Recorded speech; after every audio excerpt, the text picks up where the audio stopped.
నా పేద పనితనము చూద్దాం సార్.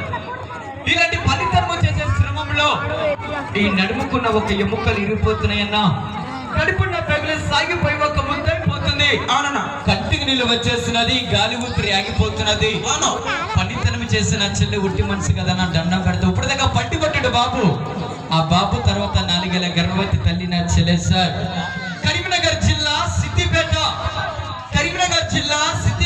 తల్లిదండ్రి వదిలిపెట్టి మీరే తల్లిదండ్రులు నమ్ముకొని చిన్న పిల్లలు 10 మందితో మన గ్రామంలో బతకడానికి వచ్చాము సార్. ఇప్పుడు అమ్మ ఏం చేయాలంటే రెడే సార్, చివరిరా రెడే సార్.